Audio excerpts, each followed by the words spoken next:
Hello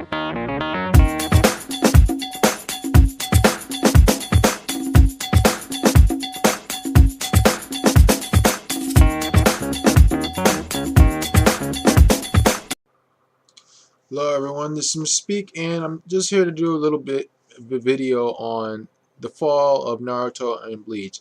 Now, your mileage may vary on how the quality of the two manga have been recently.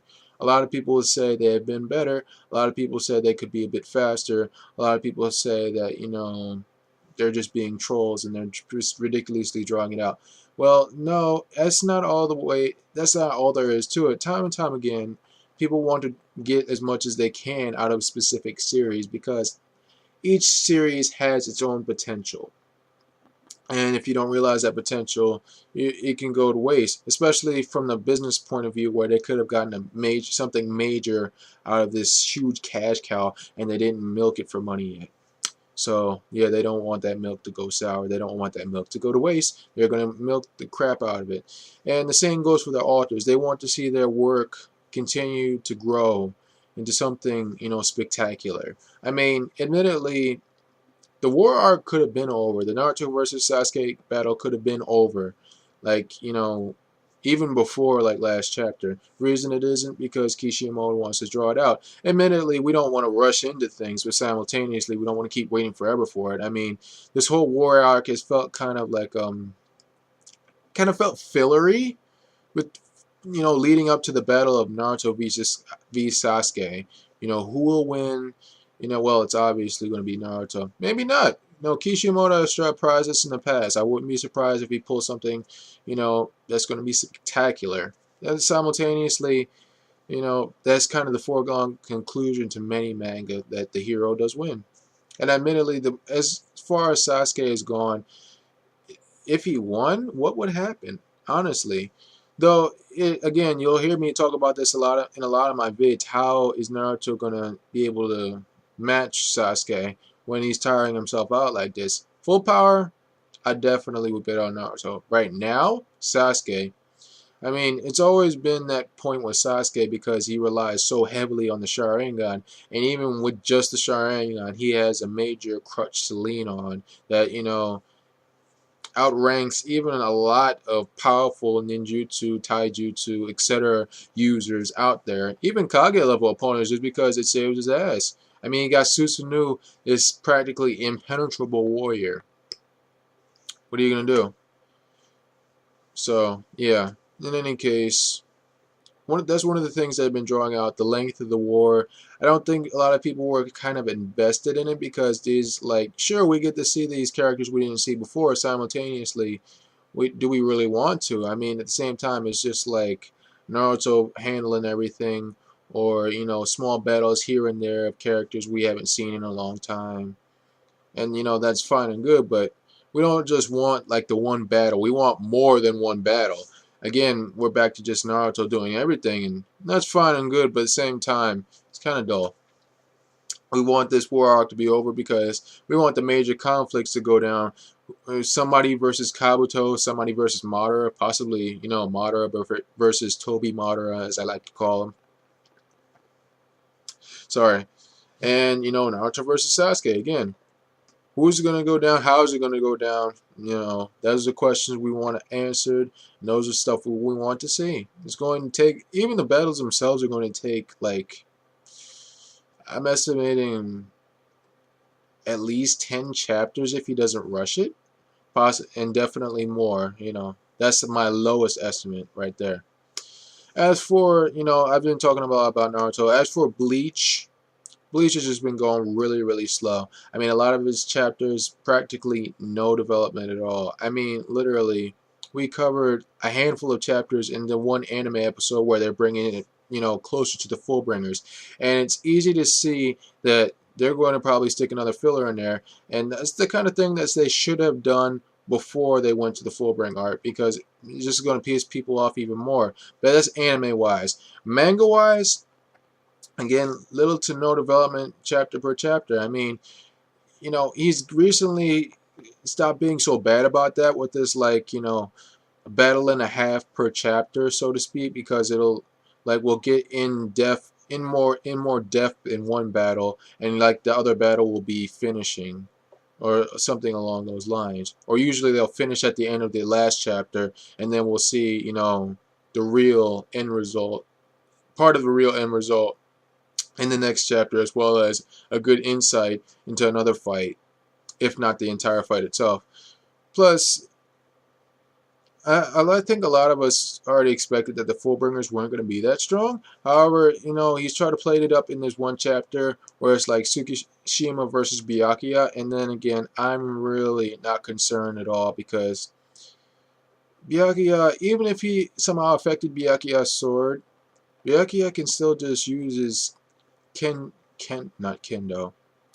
I forget what the sword play is called in Japanese, but he can just use his sword to just like slice him anyway. And if Tsukishima did something to that, he's got Kido. I mean, come on. Byakuya is a versatile fighter. He's not going to go down that easily. Plus, he's got the Black Ops skills that he earned from Yoroichi. So, yeah, he's not going down that easily. It's somewhat of an anticlimax. If he actually does go down, then I'm going to be like, what the hell, Kubo? You're making Byakuya look like a pussy, and he's not a pussy. He's, a monster if you give him the chance to shine. I mean, you can't. That's one of those things I didn't like. It's one of those things you see often, like, comics or something, where they'll nerf these other characters' powers just to make other characters look good. That's one of those things where it's like, it's okay, but you gotta hold back to an extent. Like, I mean, and people are gonna kill me for this later. Like, you're making the Flash look slow on purpose when we all know it wouldn't. You allow certain things so he's not invincible, but simultaneously, you're not just gonna make him look bad for no good reason at all. Same thing with Byakuya and all those from Bleach. Sorry for the comical comparison and everything, as if anybody has a problem with that. Simultaneously, I really don't care. In any case, you can't nerf a character too much without people getting pissed off. If you nerf Byakuya to the point where he's going up against this, like, again, a lieutenant class opponent, not even fully realized lieutenant class, that's my rating on any of the Fullbringers at full strength, with the exception of maybe Ginjo. Maybe he's a bit above that, being a former Shinigami plus Ichigo's Fullbring plus his own powers, etc., etc. But that's the only one. So yeah, you can't just nerf a captain class opponent. Admittedly, if, like, let's say Toshiro honestly got beat up a little bit by Yukio. I mean, I would just sit there like, come on. Admittedly, Toshiro is not the best captain, but come on. He's somebody that's supposed to be able to go up against Harabel and even gotten tougher since then. And then he's just going to get beat up like this little kid. Sure, the guy's got reality warper powers, but at the same time, his attacks are obvious. He's just attacking with some random monsters. And these aren't monsters with any special abilities that I know of. These are just people trying to come up and attack him. And it's like, no. I'm glad that the way they ended the way it did. Same with Giriko and Kenpachi. Same with Renji and Jackie. Just because they're not experienced enough to tackle these people. And even if they are experienced enough, they're not in the same power class as them. These guys are worlds above the Fullbringers. So, yeah. It's not too interesting watching a beatdown. That's how it always seems to be. It's never seemingly, even within Bleach. It's always, one character overpowering another. Like, even throughout Toshiro and Harabel's entire fight, Harabel had the edge. It's just that she got surprised once and it almost led to her dying. Then she got free and Aizen took her out. Baragon versus practically anybody that opposed him, he won with the exception of they had to use a loophole in his powers to beat him, which makes sense. I was kind of okay with that. Stark versus Kyoraku, that was like practically the only even fight, and it was only an even fight because Kyoraku didn't want to use his Bankai for a good reason.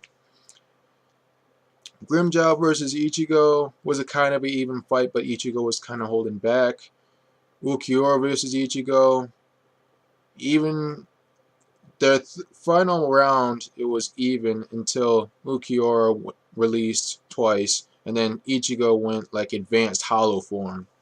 And then it was just, first it was Ulquiorra dominating, then Ichigo dominating, and we all know how that ended. The same could be said for a lot of opponents. Either it's dominating, like they literally, if opponent gets an edge on them, with the exception of like Kyoraku versus Stark. If an opponent gets an edge on them, it's because they allowed them to. There's a few fights that don't follow this format, and that's kind of upsetting. You want to see an honest-to-goodness even fight, which is kind of like why the Aizen conflicts were so boring, because he just held up on a pedestal until, and then when the Hogyoku got revealed, he's taking all this punishment, and he's just on a higher pedestal. Admittedly, it's still not a tall pedestal because it's earned the name, Aizen the names Mullet Aizen, Butterfly Aizen, and Condom Aizen, which he will never live down, even, after the condom has been taken off. Sad, but true. Anyway, that's some of the cons of Naruto and Bleach.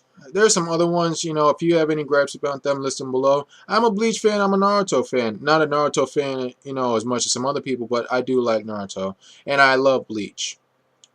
But I have to admit, they haven't been up to snuff lately. That's just my opinion. What do you think about it? How did you like this video?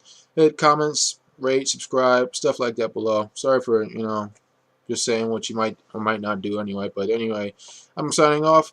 This has been Mr. Speak. Have a nice night.